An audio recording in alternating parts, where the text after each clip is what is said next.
Today we are starting new chapter, current electricity. First you have to know what is current.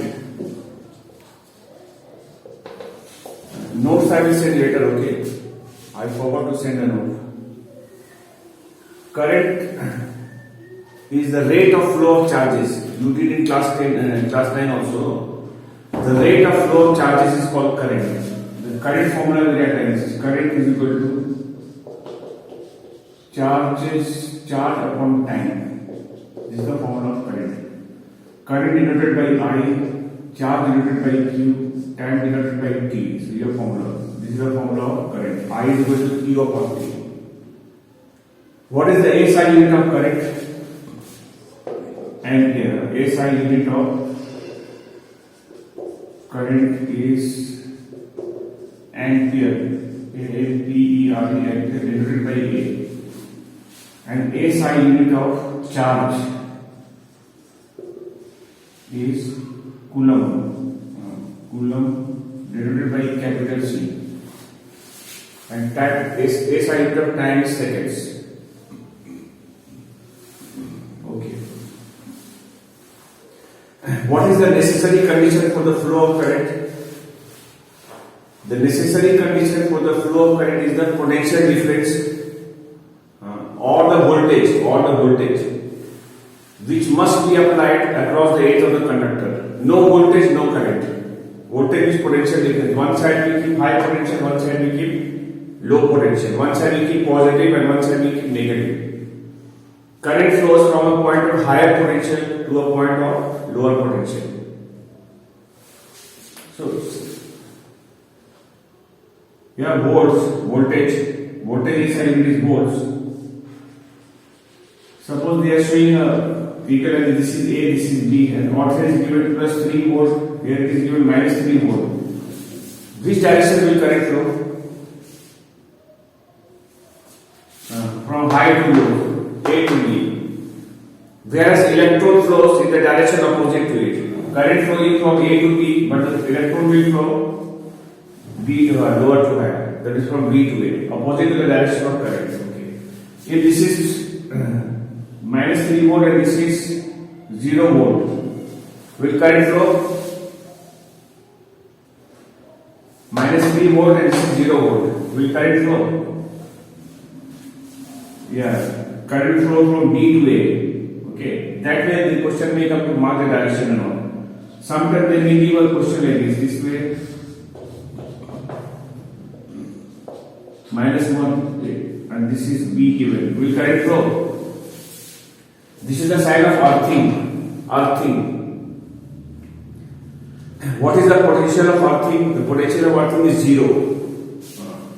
Then is B is 0 and this is minus 1. The two different potentials, what will happen? Current will flow from this direction to this direction. B to A, like that.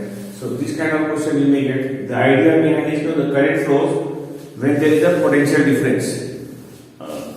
That is where there is a voltage, and current flows from a point of high potential to a point of low potential. Okay. Suppose they are showing like this. Plus 3 volts, this is also plus 3 volts. Will current flow? No, because potential difference is 0. No difference in potential. So potential difference is voltage. Voltage is 0 and potential difference is also 0, so current will not flow.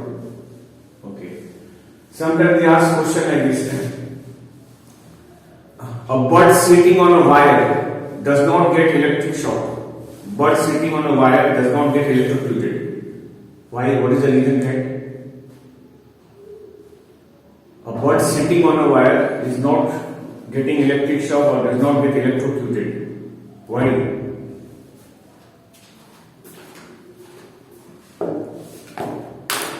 Plastic in the wire. Pole wires, they don't have plastic on them.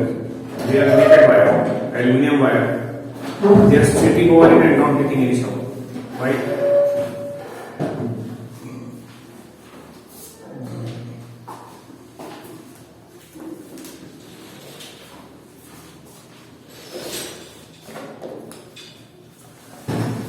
Change the shape.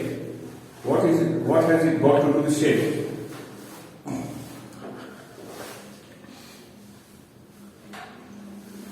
What it has to do with the weight? Come on. Electric shock and weight. What is the relationship? For what? See, bulb does not get electric shock. The reason is because potential of a single wire is same throughout. The wire potential will be same everywhere. Single wire. Can you light a bulb with a single wire? Can we light a bulb using a single wire? You have to use two wires, one positive, one and you join negative point, positive and negative are joined together. There is a current source from positive to negative.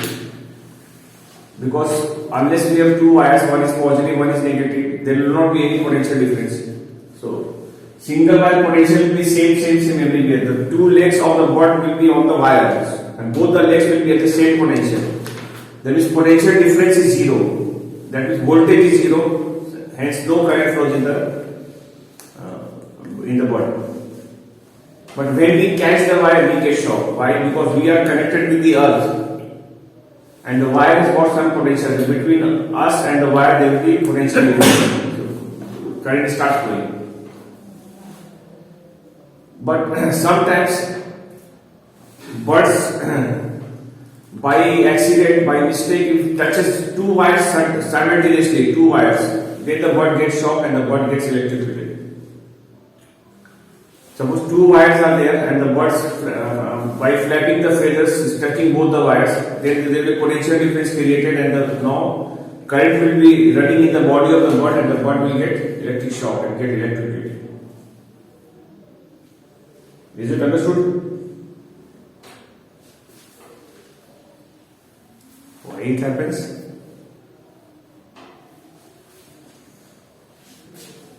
Yeah, if the two wires are very close to one another like this, very close, then bird's legs or bird's feather body may touch both the wires at the same time. In that case, the bird will get shocked. Okay. By accident, if the bird touches both the wires at the same time, then the bird will get a shock. Now current is measured by an instrument called ammeter. What is the name of the instrument which measures current? The answer is ammeter. A-M-M-E-T-E-R, ammeter. Okay, now after that in the notes you see potential difference or we call it voltage. Voltage denoted by V. What is the definition of voltage? We say it is the amount of work done to move a charge at between the 2 points in the electric field. Yes. So that is V is equal to, will be writing as V is equal to work by charge, W by Q. W by Q. Potential difference formula we have work upon charge. The SI unit of PD, SI unit of PD, that's why I said volts denoted by V, or we can add work SI unit is joule and charge is coulomb. You can add joule per coulomb. JC minus 1, joules per coulomb. The SI unit of potential difference of voltage is volts or joules per coulomb. Okay. Now the next point is resistance. What is resistance? Resistance we know to resist, to oppose. We say it is the property of a conductor to oppose the flow of current.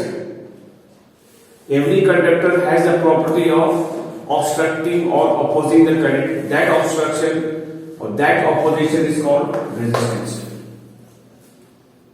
Resistance SI unit is ohms, like this, ohms. And what is the cause of resistance? Why there is a resistance offered by a conductor? Because in a conductor there will be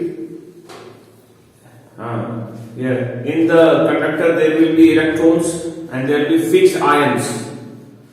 So collisions takes place between the free electrons and the ions. Collisions between the ions and the free electrons causes resistance.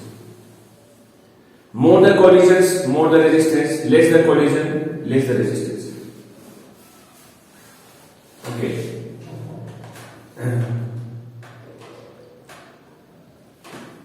One coulomb is 1 coulomb. One coulomb contains how many electrons? You ask in head.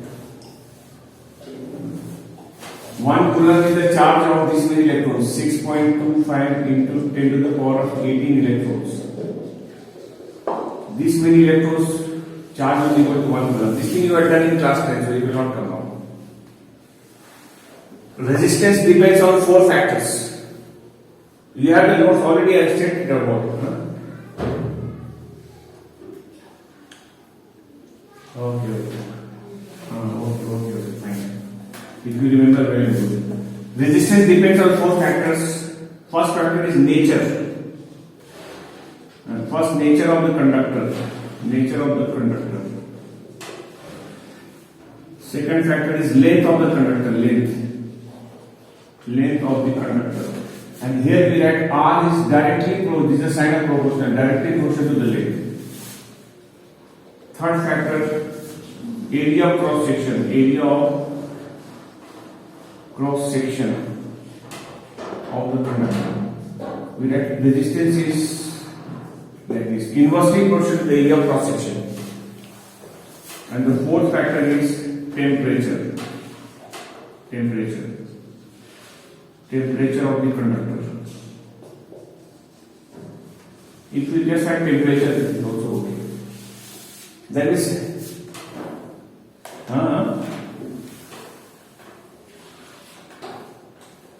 no order you can change also, no problem. Orders doesn't matter. It depends on the nature of the conductor. Every material or every conductor, they have different value of resistance. Some offer by nature high resistance, some offer low resistance. By nature, some are good conductor of electricity, some are bad conductor. Those which are good conductor of electricity will offer low resistance, because low resistance will allow more current to flow. That means they are the good conductor. And bad conductor or poor conductor will offer high resistance, because they will allow less current to flow. That means they are offering high resistance. So in every conductor, the position of the ions and the electrons will be different, and the number of collisions will be depending upon that.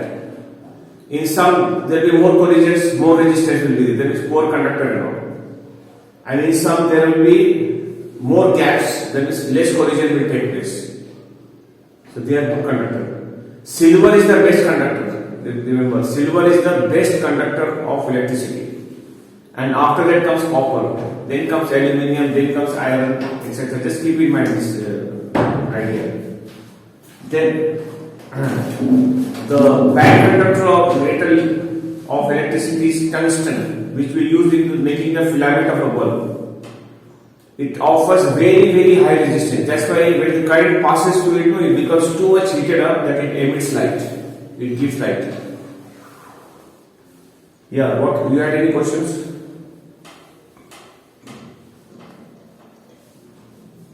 Tin is not that good. Tin and all, iron also is not that good conductor. In a bulb we use tungsten as a filament. Okay. And tungsten offers very high resistance. When the current passes through it, it offers very high resistance, high opposition, then it gets too much heated up. And that heating of the filament too much emits light. That's what I'm saying. Okay, now second factor is the length of the conductor. It depends upon the length. How does it depend? Directly proportional. More the length, more the resistance. Less the length, less the resistance. When length is doubled, resistance is also doubled. When length is half, resistance is also half. Length increasing by 5 times, resistance also will increase by 5 times. Length decreasing by 1 by 5 times, resistance also will decrease by 1 by 5. Same thing will happen, they are directly proportional. Third factor is area of cross section of the conductor. It is inversely proportional. More the area of cross section, less the resistance. Area of cross section is thickness. More the thickness, less the resistance. Less the thickness, more the resistance. Just opposite. We have thick wire and thin wire. Which will offer more resistance? Thick and thin wire, which will offer more resistance? Here thin wire, because the area is less, thin wire will be offering more resistance and it will give less current. Which type of wire will give you more current, thick wire or thin wire? Thin wire will give you more current. Yeah, thin wire's resistance is high, so it will give less current. And the chance of burning of a thin wire is more because it offers high resistance, it gets heated up very fast and the wire burns. Thick wire will not burn easily because thickness is more, the resistance is less. So in the thick wire, less heating will take place. So this is the reason why even heater, geysers, washing machine, refrigerators and all, we use thick wire. Their connection is given with the thick wire. Because thick wire offer less resistance and they supply high current to these devices. If you use thin wire instead of this one, they need high current and the thin wire is going to offer high resistance. That means the wire will get burnt. We cannot withstand that, cannot supply that high current needed for those devices. Have you ever tried the thin wire in the heater and all? If you try that, in no time the thin wire cannot withstand the load, it will burn. It will burn out. So that is the idea. Suppose they are asking the question like this. There are two wires, one is 5 ampere and the other one is 15 ampere marked. Which of the wire will be thicker and why? Which of the wire will be thicker? 5 ampere one or 15 ampere one? Which will be thicker?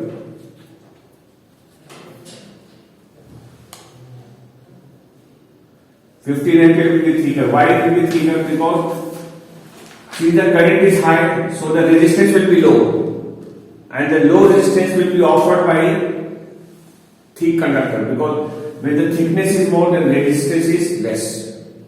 The 15 ampere wire will be thicker than the 5 ampere wire. That means you must have seen that heater and all, they work with high current, so we use thick wires. So this must be thicker than this. Okay. Now next point. When the area of cross section is doubled, what happens to the resistance? 1 by 2 times. It will decrease by 1 upon 2 times. When the area of cross section is increasing by 5 times, what happens to the resistance? Yeah, resistance decreases by 1 by 5 times. Okay. When the area of cross section is halved, what will happen to the resistance? Yeah, resistance will increase by 2 times, or you say resistance will be doubled. Good. If area of cross section decreases by 1 by 3 times, what will happen to the resistance? Resistance will be tripled. Because area becoming 1 by 3, that 3 will come out. Then the resistance will increase by 3 times. When area of cross section decreases by 1 by 5 times, what happens to the resistance? 5 times, yes, good. Now the last factor is temperature of the conductor. Okay, it depends upon the temperature of the conductor also. How does it depend? This time there are 3 possibilities. That's why I cannot write directly proportional and I cannot write inversely proportional. And in metals, you have to learn that in metals like iron, copper, silver, with the increase of temperature, resistance increases, and with the decrease of temperature, resistance decreases. When the temperature is more, resistance will be more. And that was the problem. If you remember in chemistry, I taught you alumina's electrolytic reduction of alumina. When you do alumina at high temperature, 2000 degrees Celsius, because to melt alumina, you need a very high temperature of 2000 degrees Celsius. And at that high temperature, what will happen to the resistance of the electrolyte which we are using, alumina's resistance will become also very high because aluminium metal is there. And at that high resistance, do you think the current will be high or low? Current will be very low. That means the production of aluminium will be in a very small quantity. So that is the reason why we have to add cryolite and fluorspar, if you remember that point. To lower the fusion temperature from 2000 degrees Celsius to how much? They are not dividing, 950 degrees Celsius. So in meters, the resistance increases with the rise of temperature. Second one, in semiconductors, example is silicon, carbon, germanium, etc. That all group 4 element, resistance decreases with the rise of temperature. In this case, the resistance will not increase, rather resistance decreases with the rise of temperature. Question may come like this: name a substance whose resistance decreases with the rise of temperature. We say semiconductor, we can say silicon, we can say carbon, we can say germanium, any one example. Third one, in alloys like constantan, there are two alloys, constantan and manganese, manganese. These two alloys, resistance does not change with the temperature, does not change with the rise of temperature. Resistance remains constant, fixed. That is, we have got all the three possibilities. They are nachrome and chromium alloy, both of them. This contains manganese also, manganese and nickel. But basically they are nickel and chromium alloys. No need to know that part, but just to know the name, constantan alloy and manganese alloys. And for this reason, the standard resistors are made up of these alloys. What are standard resistors? Standard resistors are the resistors or resistance whose resistance does not change. It remains constant throughout. And the standard resistors are used where in electronic circuits, in electrical circuits, standard resistors are only used. Their resistance must not change, must be fixed. In TV board, television, the circuit board, also we use small resistances are used over there, and their value must not change. If we are using these metals or we are using semiconductors, we know that with the rise or fall of temperature, the resistance also will change. So that means the desirable effect, whatever you want to get, that will not be obtained. So you must use the standard resistor, and then you must use this kind of materials only, constantan and manganese. So this is about a standard resistor. Question may come, why standard resistors are made up of constantan or manganese? The answer will say because their resistance does not vary or does not change with temperature. By just suppose if it is variable, it varies with the temperature. You buy a resistor in Calcutta or bring it to Kalimpong, here there is a temperature difference, it will change. So it is supposed to give 2 ohm, but here it is giving 1 ohm because here the resistance is less. So it will give you an inaccurate current. It will cause fluctuation also in the circuit. It will damage the appliances, whatever wherever you are using. Similarly, daytime also the temperature fluctuates throughout the day. So if their resistance is changing throughout, then that will also create a problem, that will cause fluctuations and damage. So that's why standard resistors are those resistors whose resistance does not change. And that is only possible when we are using constantan or manganese. Hope you understood it. Yes. The SI unit of resistance and add on the SI unit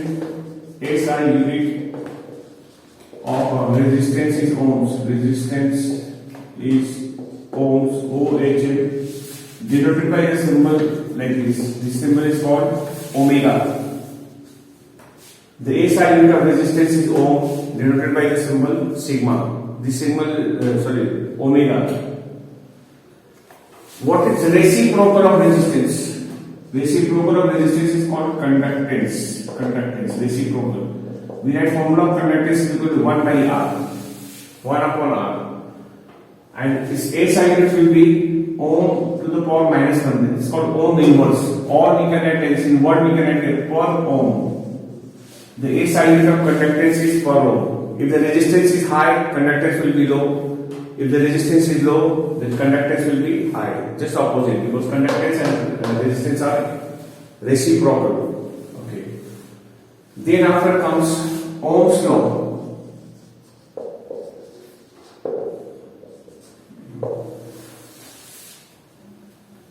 Potential difference of voltage, yes.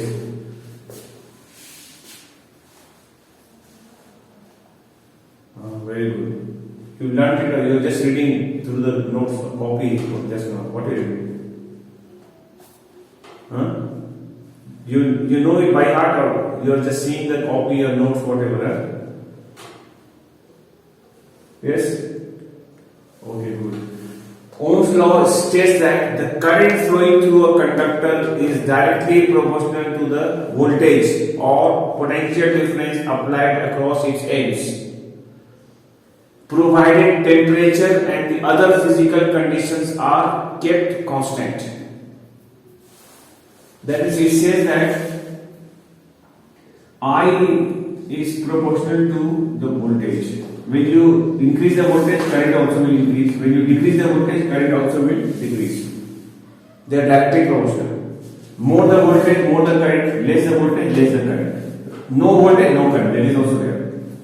So now this sign will change with the equal sign, and we add V by R. So we get the formula I equal to V by R or V is equal to IR.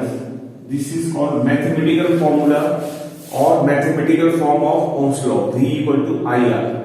V is voltage or potential difference, I is current and R is resistance.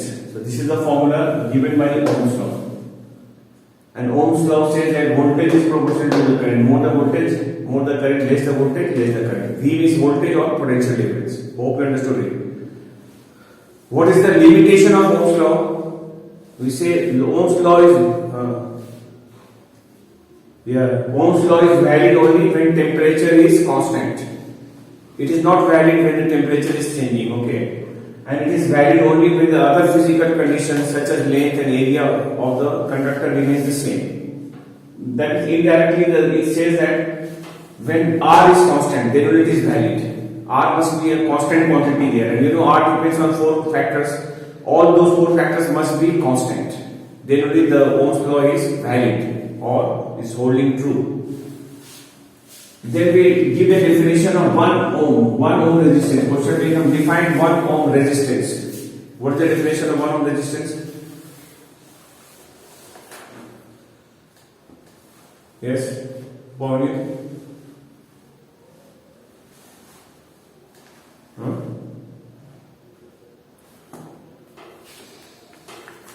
Okay, 1 ohm is the resistance. You can see, follow this formula, and from there you can find out.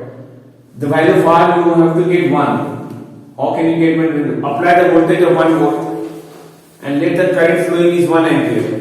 Then R value will also come 1. We say it is the resistance offered by a conductor when 1 ampere current flows through it by a PD of 1 volt, by a potential difference of 1 volt. So this is the definition of 1 ohm. Okay, now there are 2 types of conductors.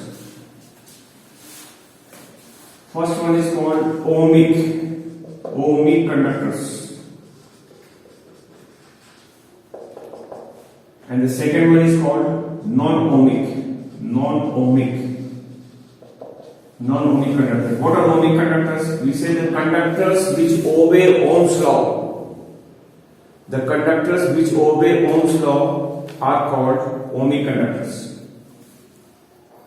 And what are the examples of ohmic conductors? Like metals like copper, aluminium, silver, iron, they are all follow the Ohm's law. And for ohmic conductor, the graph, voltage current graph will be coming a straight line. It can start from anywhere, but it will be a straight line. It can start from here, anywhere, but the line will be a straight line. Here we find the slope. What is the slope of this graph? VI graph determined. What is the slope of VI graph represent? What does it represent? No. VI, voltage current, is V divided by I. V divided by I gives the value of R. V by I is the value of R. Slope will be the value of resistance. But if I write IV or I over here and I write V, then the slope will be equal to conductance, because I divided by V will give the value of 1 by R, and 1 by R is conductance. If question comes, what does the slope of VI graph determine? You say it determines the resistance. What does the slope of IV graph determine? IV means I divided by V. I divided by V is the value 1 by R, and 1 by R is conductance. You have to read the question very carefully. They are talking about VI or IV, so we have to write the answer accordingly. Okay. And non-ohmic conductors are the conductors which do not obey Ohm's law. For non-ohmic conductor, the VI graph will be like this. V here, I here. The graph will come as curved line, curved, like this kind of curve, or you may have a curve of any shape, but this will be a curve. It won't be a straight line like this. And their slope will be variable. Slope, that is, resistance will be variable, will keep changing. It will not have a fixed resistance. They all will have constant resistance, but the resistance will not be constant. It will keep on changing. Non-ohmic conductors examples are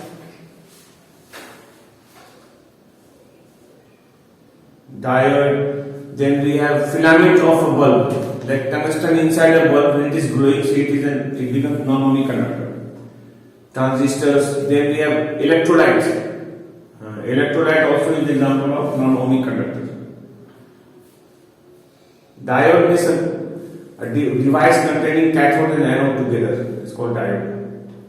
Two electrodes together. Diode. Di means two and ode means electrode. Cathode and anode together. One end will be positive, one end will be negative. That is called diode. Yes.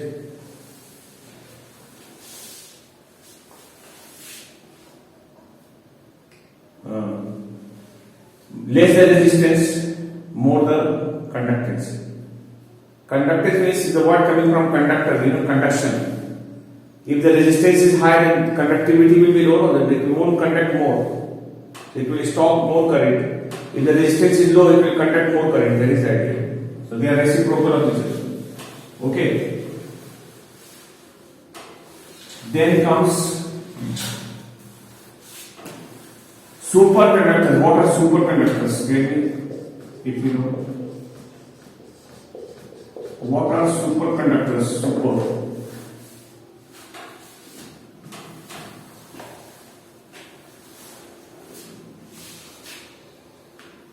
Yeah.